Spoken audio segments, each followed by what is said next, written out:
Another question I'm often asked is, how far does your piston protrude? Because these head gaskets are actually shimmed. They're different thicknesses and they've got different size holes in. The common way to do these things is actually just put a number 3 hole in and be done with it. But there's 1, 2, 3 going in order of thickness, and then there's 0. For some bizarre reason, 0 is thicker than this one. It's the thickest one possible. So what I've done is I've done a little experiment on this block and crank, and I'm going to set up my gauge on there, digital gauge, and we're going to measure up the piston protrusion. But I've made it really simple, really simple, because I've taken the rings off the pistons so I can turn the crank by hand, because I think there's something amiss with this motor and I'm not quite sure what it is. So let's put the camera down and I'll show you how we measure 1, and then you'll have an idea. And it's really worth checking to get the right head gasket, because it's negligible, but sometimes you need that. You get just that little bit more compression, a little bit, but not a lot. And of course, you don't want the valves to hit the pistons. Not good. Now I've got the height gauge sort of in place, but what you're supposed to measure them, both sides of the piston, and then average it out per piston. Now I don't know if you can see here. Let me see. Let's get this into. So I'm going to put this onto 0. No doubt it won't go to 0 now. I put it back. 0.3. We'll 0 it again. See, this is really tricky because just the slightest movement will get it to 1/10 of a. There we go. So that's 0. Now, if I'm going to, for an experiment, put the height gauge or the dial gauge on this side of the piston. Now remember, these have got no rings in them, so you can see how loose they are. So if I move this across to here and turn the piston down so it comes back up, we'll get the highest measurement, 7371. And you see how it jumps drastically, because I'm going to show you something. So 7272. But watch what happens when I put my finger on the end of here. It goes to 92. Alright, so that could be quite deceiving. So that's why you've got to average it out between the two. Now the rings will hold the piston in pretty square. Alright, but what we're going to do in this instance, because we've got no rings in, we're going to measure off the axis of the little end bush, or the gudgeon pin, or whatever you want to call it. So let's do this again. Let's move everything. Right, so that should be. Oh, I forgot to put my magnet on.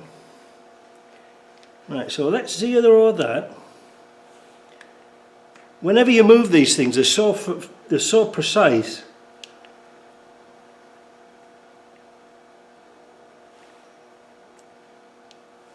Yeah. Oh, well, 1. That's good enough. So let's measure it now. Let's turn that crank down, turn this over, just gingerly drop that down and bring this up. And this will give us a height of our piston. 70, 71, what's that gone on to? 66. Let's turn it back again. You want the maximum height. 43. Which way is it going? Oh, it's going down now. Wait a minute. I'm looking at the camera, not you. 54, 55, 58, 64, 66, 68, 69, 71. Now, there's no reading now. Now it'll start to go down. Yeah, 71 is our height. Alright? What have I done with my pen? Here we go. So mark on the crown of the piston 0.71. Do this with all the pistons. Do it with them all. But like I say, you're really supposed to average out the both sides on this side, but this is just a demonstration. And we're going to measure every one, and we'll come back with the measurements and we can work out what the head gasket size is. So, if I had the rings in and I measured here and here and averaged it out, and then put a mark on the top of the crown of the piston, then we can do that all 4 pistons and work it out. Like I said, at the moment I'm working off the axis of the little end pin, the gudgeon pin here, because it's less likely to tip.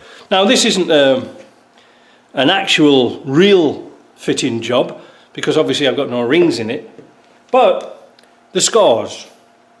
This one was 0.78, this one was 0.71, 0.79, 0.71. Now there could be a bit of a discrepancy on it, but 0.79 seems to be the one that's the highest. So we have to find out what is the range of 0.71. Now again, when we put, or 0.79, sorry, or is it 0.71? 0.79. We've got to work out on the Land Rover workshop manual what is the gasket for that. So let me go and find that out. Right, back again. So we have to find out which is the highest piston, and that was 0.79. And I'm going to print this out, put this on the screen, but this is off the workshop manual. And it says between 0.71 and 0.80, the 3-hole gasket is preferred. Now that seems to be pretty common and pretty average. However, if the deck gets machined down, that will go a little bit higher, so we'd need a 0-hole gasket.